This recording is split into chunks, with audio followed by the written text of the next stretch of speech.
हाँ जी, कैसे हो सब?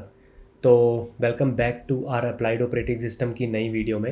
And today this is our last video, जहाँ पे हम फटाफट देख रहे होंगे फाइल सिस्टम के बारे में, right?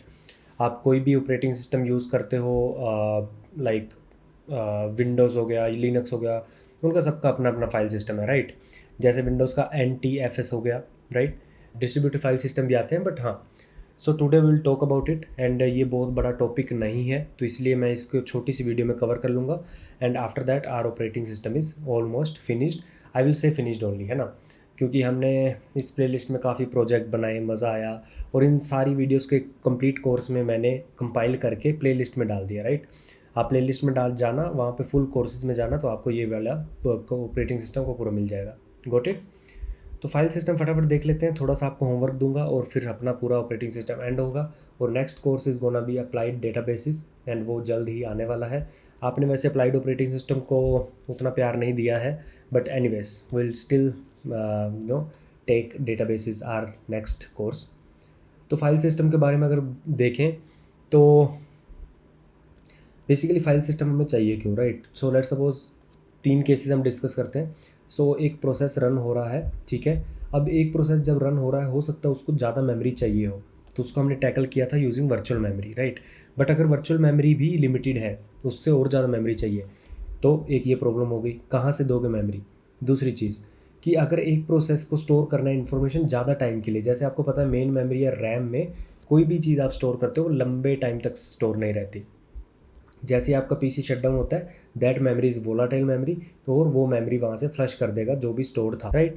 Now the third use cases की मल्टीपल प्रोसेस हो सकते हैं, चल रहे हैं, P1 P2 सब चल रहे हैं, राइट?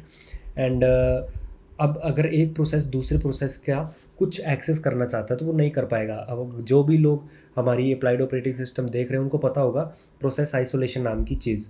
सो एक प्रोसेस दूसरे प्रोसेस की मेमोरी या कोई भी डेटा उसको चाहिए वो एक्सेस नहीं कर पाएगा। तो इन 3 यूज़ केसेस को हम हैंडल करते हैं यूजिंग फाइल सिस्टम, ठीक है। The solution to this problems और use cases is to store the information on disk, जो भी आपकी डिस्क है, right, in units called files.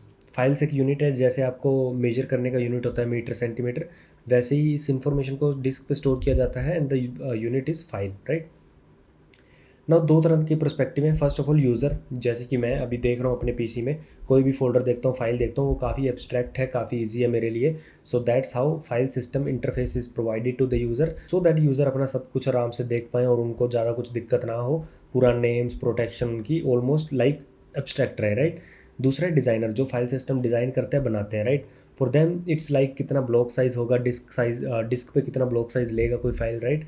File का लेआउट कैसा होगा, उसको कैसे रिप्रेजेंट करेंगे, will we represent using link list, bit maps, या फिर फ्री मेमोरी को कैसे रिप्रेजेंट करेंगे, तो ये सब डिज़ाइनर्स लोग करते हैं, राइट। अब बेसिक सी चीज़ है, फाइल नेम्स में एक फ़ाइल नेम होता है और एक एक्सटेंशन होती है, और आप जब भी कोई फाइल पे डबल क्लिक करते हो तो उस एक्सटेंशन का यूज़ करके पता किया जाता है इन आर ऑपरेटिंग सिस्टम कि इसके लिए कौन सा प्रोग्राम है। अगर MP4 फाइल है तो उसके लिए कौन सा प्रोग्राम होगा, आपका वीडियो प्लेयर, राइट। तो वो ऑपरेटिंग सिस्टम लेवल पे यूजिंग एक्सटेंशन पता किया जाता है। And user programs are aware, this line is exactly that कि user programs are aware about file extensions and behave differently when you use different extensions, right. उसका file types है, ये interview में नहीं पूछते, बट आपको पता होना चाहिए कि फाइल टाइप्स हमने पहले भी किया था कि रेगुलर फाइल्स होती हैं जिसमें सिंपल यूज़र इन्फो होती है, like TXT file and all. दूसरा होता है डायरेक्टरीज। डायरेक्टरीज भी एक तरह की फाइल्स है, ठीक है, but it's a bundle which contains multiple files और मल्टीपल डायरेक्टरीज, राइट। डायरेक्टरी के अंदर मल्टीपल डायरेक्टली हो सकती हैं या फिर फाइल्स हो सकते हैं। So basically directory is nothing but a folder, right. And उसके बाद जो मेन दो चीज़ें हैं, which is block files and character special files, right. And we have already discussed की करेक्टर स्पेशल फाइल्स क्या होती हैं। जब हम कोड करते हैं, आपने वहाँ पे भी देखा होगा स्टैंडर्ड इनपुट स्टैंडर्ड आउटपुट, हम बाइट स्ट्रीम ये सब यूज़ कर रहे होते हैं, right. So that's what like bytes एक स्ट्रीम में जाती हैं, which we use in printers, all these things is character special files. Block special files is just when you store let's say TXT file, या फिर मैं बोलूँ MP4, जो blob होते हैं, लाइक बड़े बड़े ऑब्जेक्ट होते हैं आप स्टोर करते हो, right, like the movies. So वो सब ब्लॉक फाइल्स होती हैं। So these are just different notations. Regular files क्या होती हैं? रेगुलर फाइल्स आर स्काई और binary files. So basically whenever you write code, right, all the code let's suppose are can be represented using ASCII characters. अब ASCII character क्या होता है, आप online search कर लो, आपको पता चल जाएगा। सो उसको रेगुलर फाइल्स बोलते हैं। And ASCII files output can be easily connected to other files output. ये हमने पाइप्स देखा था प्रोसेस में, जब हम एक कमांड चलाते हैं उसका आउटपुट दूसरे कमांड में डालते हैं बीच में पाइप लगा के। सो that's what it is saying that अगर आप एक फाइल की आउटपुट दूसरे की इनपुट में डालना चाहो स्काई में, वो ईजिली हो जाता है, राइट।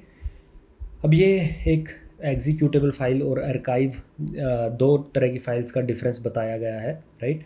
आप इसको पढ़ सकते हो कि एग्जीक्यूटेबल फाइल बेसिकली अगर आप जब भी कोई सी प्रोग्राम लिखते हो तो आप उसको एग्जीक्यूटेबल बनाते हो, .exe in Windows, .o in Linux, right.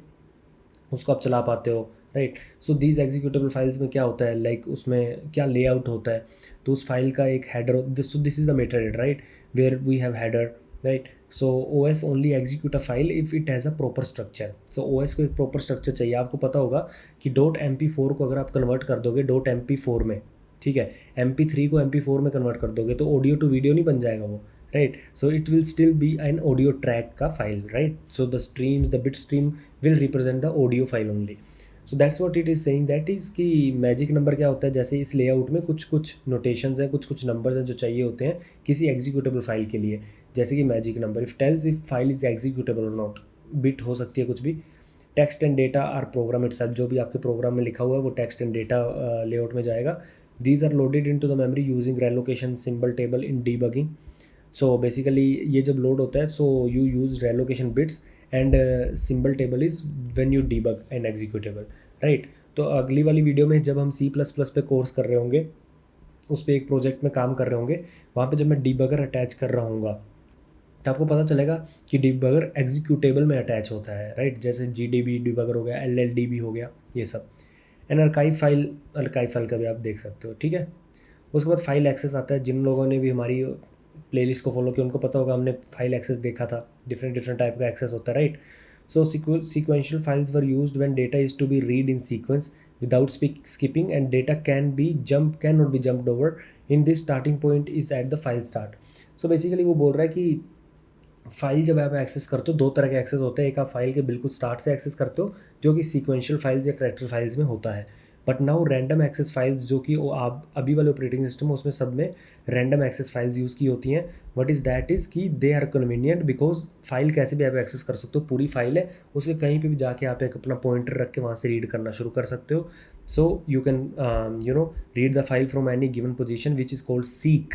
अगर आप जाओगे लिनक्स में और लिनक्स में लिखोगे सीक, तो सीक एक सिस्टम कॉल है, आपको पता चल जाएगा सीक क्या करता है, ठीक है। तो फाइल एट्रीब्यूट्स, अब ये क्या है, अब कोई भी आप फाइल बनाते हो, कोई भी फोल्डर बनाते हो, उसका मेटा डेटा होता है, क्या ये फाइल किस यूज़र को बिलोंग करती है। अगर आपका लैपटॉप मल्टीपल यूज़र को यूज़ करते हैं तो एडमिन की फ़ाइल कौन सी है, यूज़र 1 की फाइल्स कौन सी है, ये सारा मेटा डेटा इसमें आता है, ठीक है। कब क्रिएट हुई थी, कब डिलीट हुई थी, ये सब, डिलीट नहीं अपडेट है। तो उसके बाद फाइल ऑपरेशंस आता है। अगेन ये सिस्टम कॉल्स हैं कुछ, जो आपकी सिस्टम कॉल्स क्या होता है सबको पता है, तो ये कुछ फाइल की सिस्टम कॉल्स है, वैसे कुछ डायरेक्टरी की सिस्टम कॉल्स होंगी। उससे पहले देख लेते हैं डायरेक्टरी होती क्या है। तो डायरेक्टरी दो तरह से रिप्रेजेंट हो सकती है, या तो एक सीधा एक टेबल बना ले ऑपरेटिंग सिस्टम और वो बोल दे कि भाई ये फाइल 1, फाइल 2, फाइल 3 एक डायरेक्टरी में है और ये उनके एट्रीब्यूट्स या मेटा डेटा है। या फिर वो बोले कि भाई ये फाइल 1 है और उसका पॉइंट करेगा एक डेटा स्ट्रक्चर में और उस डेटा स्ट्रक्चर में उसका मेटा डेटा होगा। So I mean it's fine, right, कोई भी हो अप्रोच, हमें क्या। A directory table storing files and their metadata around where file is stored, right. Metadata store करता है, उसका पाथ भी स्टोर कर सकता है, सब कुछ। मेटा डेटा का मतलब ही वो होता है जो एक्स्ट्रा डेटा होता है। This is similar but pointing elsewhere. So A का मतलब क्या है, सिंपल एक टेबल है, बी का मतलब सिमिलर है, बस एक पॉइंटर है, ठीक है। अ सिंगल डायरेक्टरी और directory table cantt be used for the multi user setup. अगर मेरा लैपटॉप मल्टीपल यूज़र के लिए सेटअप किया गया था तो एक डायरेक्टरी मल्टीपल यूज़र के लिए एक्सेस हो सकती है, तो यूज़र लेवल पे मुझे वो रखना पड़ेगा, ठीक है। So that's where hierarchical directory system comes, ठीक है। इसको आप अगर आराम से समझोगे, बहुत इंट्यूटिव है, बहुत आराम से समझ आ जाएगा, आसान है। तो बेसिकली एक सबसे पहला हायरार्किकल स्ट्रक्चर है जहाँ पे सिर्फ आपका एक यूज़र है, तो उसमें रूट डायरेक्टरी होगी। लिनक्स में रूट डायरेक्टरी होती है, सिंपल एक स्लैश, राइट। उसके बाद होम, यूज़र, लोकल, ये सब डायरेक्टरीज होती हैं उसके अंदर। तो रूट डायरेक्टरी ये सब, ये जो गोल वाला है ये फाइल है और ये डब्बे वाला डायरेक्टरी है, राइट। सो इसके अंदर सारी फाइल्स है, A B B C C what ever, right. तो ये सारी एक्सेस हो सकती हैं। नाउ द थिंग इज़ कि अब आता है रूट, ठीक है। रूट के अंदर डायरेक्टरी है A, डायरेक्टरी है B, डायरेक्टरी है C। अब ये डायरेक्टरी है for the user, A is a user. Now A can access only the directories of A। तो A के अंदर जो भी डायरेक्टरीज और फाइल्स हैं फिर वो एक्सेस हो पाएंगी यहाँ A से। B एक डायरेक्टरी है सिर्फ B यूज़र के लिए और वो B एक्सेस कर सकते हो, वैसे C, ठीक है। इसको थोड़ा सा एक्सटेंड करेंगे, ऐसा बन जाएगा कि बी एक डायरेक्टरी है बी यूज़र की, उसके अंदर और डायरेक्टरीज हो सकती हैं, राइट। तो ये है लिनक्स का यूनिक्स डायरेक्टरी ट्री।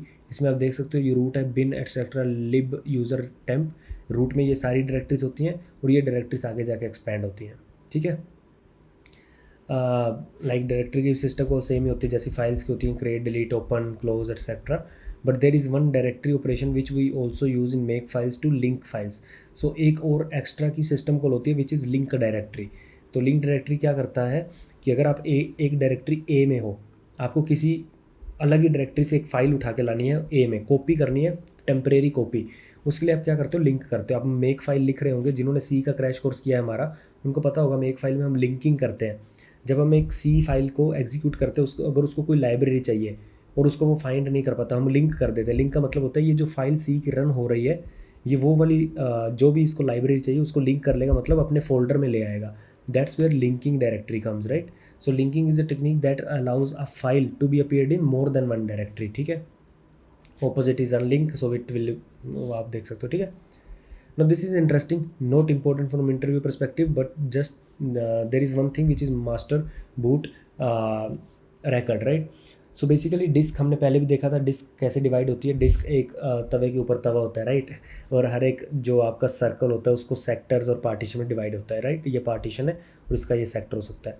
अब जो ऊपर एक दूसरे के ऊपर जो डिस्क होती हैं, आपकी कोई एक जो पार्टीशन है वो मल्टीपल डिस्क के ऊपर स्पैन हो सकती है। मैं अगर बोलूँ पार्टीशन P1, इसका मतलब ये नहीं है कि वो आपको डिस्क 1 में मिल जाए, हो सकता है उसका कुछ पार्ट डिस्क 1 में मिले, कुछ पार्ट डिस्क 2 में मिले, but to make everything simple हम एक ही डिस्क ले रहे हैं, ठीक है।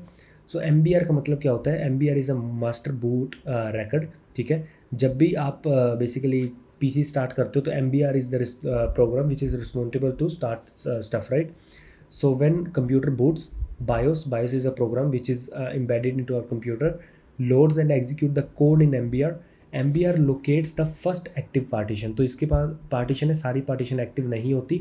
तो आप अगर देखोगे ऑनलाइन जाके आपको पता चलेगा लॉजिकल एंड प्राइमरी दो तरह की पार्टीशन होती हैं। तो MBR क्या करता है, वो बोलता है कि भाई मेरे को एक्टिव पार्टीशन जो बेसिकली हमेशा लॉजिकली होती हैं वो मेरे को दो, और मैं उसमें देखूंगा कौन सा कोड बूट ब्लॉक है, right. So MBR locates the first active partition, reads in its first block. तो MBR प्लस ब्लॉक है, वो उस डिस्क से जो भी एक्टिव पार्टीशन है वहाँ से लाएगा, कोड अपने में रखेगा, एंड उसको बोलते हैं बूट ब्लॉक, एंड उसको फिर एग्जीक्यूट करता है।